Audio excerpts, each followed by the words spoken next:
محترمہ جان لو، یہ تجربہ خیبر پختونخوا میں ہوا تھا اور 6-7 سال پہلے اس وقت بھی 10,000 روپے تھے اور آج مولوی کے لیے وہی 10,000 روپیہ۔ کوئی شرم آنی چاہیے تمہیں جی۔ یہ 10,000 روپیہ اس اسٹیج سے میں پورے مکاتب فکر اور تمام مدارس کی طرف سے آپ کے منہ پر مارتا ہوں اور کوئی مولوی صاحب نہیں کرتا۔ جنگ کے حالت سے نہیں نکل رہے، ہماری اسٹیبلشمنٹ جنگ پہ اترا رہی ہے۔ بھائی اللہ نے کچھ تھوڑا پردہ دیا ہے، اس کا خیال رکھو، ورنہ مشرقی پاکستان بھی لوگوں کو نہیں بھولا اور کارگل بھی لوگوں کو نہیں بھولا۔ آج اگر تھوڑی سی عزت ملی ہے تو اتراؤ نہیں۔ انڈیا سے پنگا لیا، اب افغانستان سے پنگا لینے کا شوق رکھتے ہیں، اور ہمارے لوگ بیانیہ بنانے میں تو بڑے تکڑے ہیں ماشاءاللہ۔ اپنے دامن کو ایسا دھوتے ہیں کہ سرے سے داغ نظر نہیں آتا۔ خنجر پہ کوئی داغ نہ دامن پہ کوئی چھینٹ۔ تم قتل کرو ہو کہ کرامات کرو۔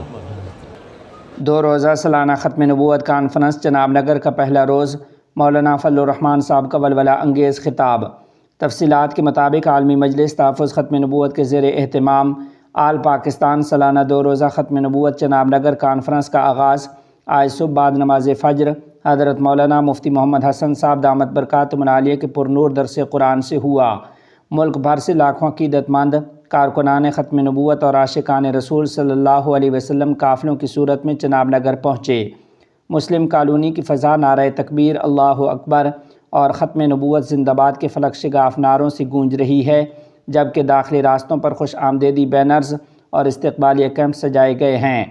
عالمی مجلس تحفظ ختم نبوت کے مرکزی رہنماؤں مولانا عزیز الرحمان جلندری، مولانا اللہ وسایہ، مولانا محمد اسماعیل شجاع آبادی، مولانا قاضی احسان احمد، مولانا عزیز الرحمان ثانی، مفتی محمد راشد مدنی، مولانا عبدالحکیم نعمانی، مولانا محمد انس اور مولانا توصیف احمد نے انتظامی تفصیلات بتاتے ہوئے کہا کہ شرکائے کانفرنس کے لیے free dispensary, rescue 1122، control room, medical camp, شکایات سیل، ٹریفک پلان، قیام و طعام، انفارمیشن و media desk, news room, security camp, food and water supply سمیت درجنوں سہولیات فراہم کی گئی ہیں۔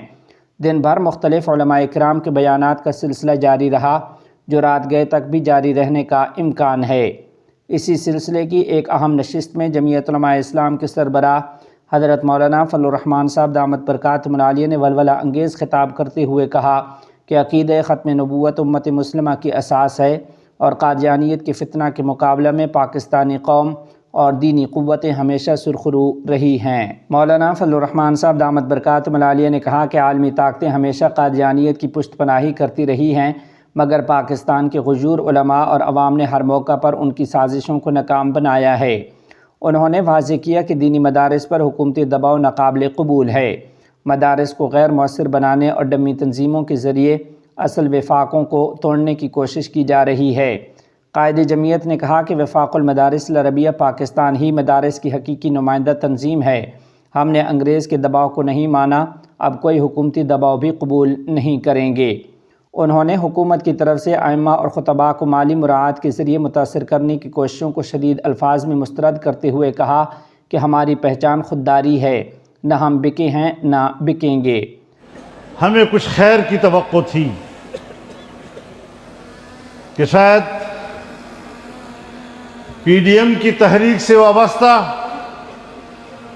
مسلم لیگ نون کچھ تو عقل سے کام لے گی۔ آج انہیں ہمارے مساجد کے ائمہ کو 10,000 روپے سے خریدنے کی کوشش کر رہی ہے۔ محترمہ جان لو، یہ تجربہ خیبر پختونخوا میں ہوا تھا اور 6-7 سال پہلے اس وقت بھی 10,000 روپے تھے اور آج مولوی کے لیے وہی 10,000 روپیہ. کوئی شرم آنی چاہیے تمہیں جی. یہ 10,000 روپیہ اس اسٹیج سے میں پورے مکاتب فکر اور تمام مدارس کی طرف سے آپ کے منہ پر مارتا ہوں اور کوئی مولوی صاحب نہیں کرتا. تاج و تخت ختم نبوت قائد ملت اسلامیہ نعرہ تکبیر. تاج و تخت ختم نبوت قائد ملت اسلامیہ نعرہ تکبیر. ہمارا مدرسہ ہو، ہمارے مدرسے کا استاد ہو، ہمارے مدرسے کا محتمم ہو، ہمارے مدرسے کا طالب علم ہو، ہماری مسجد ہو، مسجد کا خطیب ہو، مسجد کا امام ہو، یہ دنیا میں اس کا اپنی پہچان رکھتا ہے اور خودداری اس کا پہچان ہے. ہماری پہچان یہ ہے کہ ہم نے اس نظام کو اور اس تحریک کو جاری رکھا ہے تو سرکار کی مداخلت اور اس کے پیسے کے بغیر جاری رکھا ہے. اور ہم واضح طور پر اعلان کرنا چاہتے ہیں، واضح طور پر اعلان کرنا چاہتے ہیں کہ دینی مدارس میں آپ کی مداخلت کو قبول نہیں کیا جائے گا. تم نے تو تاریخ میں دینی علوم کو ذبح کیا ہے. انگریز کے زمانے سے لے کر 78 سال تمہارے یہ سب کے سب دینی علوم اور مدارس کو ذبح کرنے کی تاریخ ہے تمہاری. آج بھی ہم اس کو آپ کے حوالے کر دیں، آپ پر اعتماد کر دیں؟ ہمیں آپ پر کوئی اعتماد نہیں. تمہارے ہاتھ میں جو مدرسہ لگا وہ اسکول بن گیا، تمہارے ہاتھ میں جو دارالعلوم لگا وہ کالج بن گیا، اور آج وہاں کوئی دینی علم موجود نہیں. اس طرح کے تجربے تو ہم مزید روز روز نہیں کر سکتے. ارض مقدس کے مسئلے پر گفتگو کرتے ہوئے مولانا فضل الرحمان صاحب نے کہا کہ امت مسلمہ کا ضمیر سو چکا ہے. ارض مقدس کے لاکھوں باسی شہید اور بے گھر ہو چکے ہیں، مگر مسلم حکمران صرف خون روکنے کے بیانات پر اکتفا کر رہے ہیں. انہوں نے کہا کہ جب تک ارض مقدس کے باسی عوام اور حامیم الف سین کسی معاہدے پر متفق نہیں ہوتے، کوئی بین الاقوامی فارمولہ قابل قبول نہیں.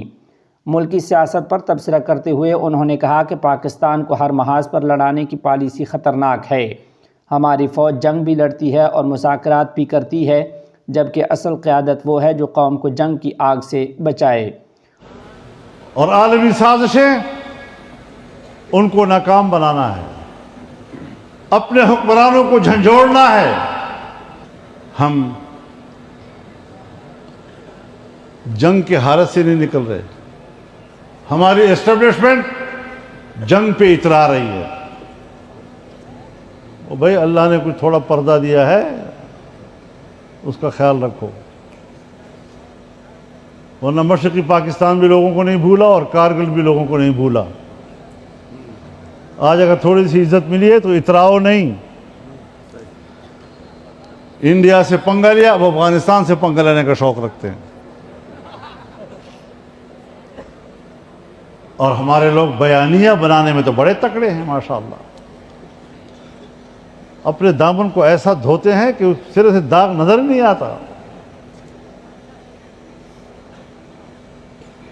خنجر پہ کوئی داغ نہ دامن پہ کوئی چھینٹ. تم قتل کرو ہو کہ کرامات کرو، جنگیں نہ لڑا کرو.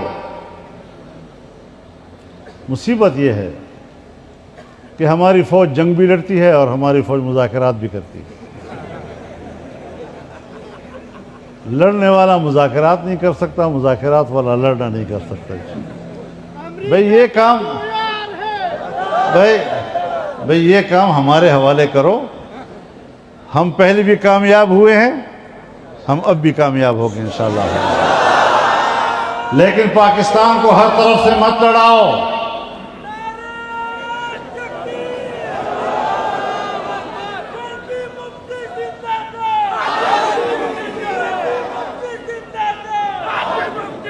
لڑنے والا بیان، جذباتی بیان، شعلے برسانے والا بیان یہ بہت آسان ہے، لیکن سنجیدگی